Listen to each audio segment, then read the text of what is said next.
Hello guys, अस्सलाम वालेकुम and welcome to Urdu ज़मीन।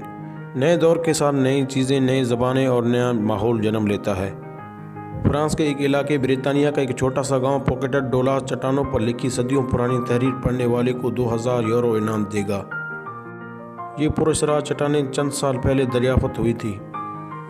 ये चट्टानें एक खाड़ी में वाक़ हैं और इन्हें पानी की सतह कम होने पर ही देखा जा सकता है। इन चट्टानों पर नामालूम ज़बान में 20 लाइनें लिखी हुई हैं। इन पत्थरों पर 1786 से और 1787 के साल लंगर और पटवार के साथ जहाज़ों और मुक़द्दस दिलों की तस्वीर कंधा हैं। मकामी माहिरीन इस तहरीर को पढ़ने की कोशिश कर रहे हैं, लेकिन अब तक इसमें कामयाबी नहीं मिली और इस हवाले से कुछ नए नज़रियात सामने आए हैं। कुछ का ख्याल है कि ये कदीम बर्तवी या बास्केट ज़बान में लिखी गई है, जबकि कुछ अफराद का कहना है कि यह तहरीर किसी नेम ख्वानदा आदमी की लिखी गई हुई है। इसका मतलब ये जिस आदमी ने लिखा वो कम पढ़ा लिखा था। गांव के सरबराह ने बताया कि वो कई तारीखदानों और माहिरीन आसार कदीमा को इस तहरीर पर काम करने का कह चुके हैं, लेकिन किसी को अब तक कामयाबी हासिल नहीं हुई।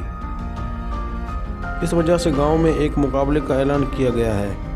गांव के सरबराह का कहना है कि जो भी इस 230 साल पुरानी पैगाम को पढ़ेगा, इसे 2000 यूरो इनाम दिया जाएगा। इस मुकाबले में हिस्सा लेने के लिए कई सौ अफराद अपना नाम दर्ज कर चुके हैं।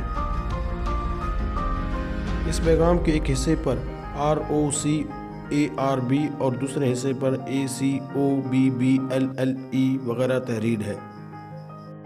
माहिरीन का कहना है कि इस तहरीर में सेकंडेड ट्यून तर्ज के करैक्टर भी हैं, जिससे साबित होता है कि लिखने वाला नेम लिखा पड़ा था और इसने लफ्ज़ को जैसे सुना इन्हीं की आवाज़ तहरीर कर दी।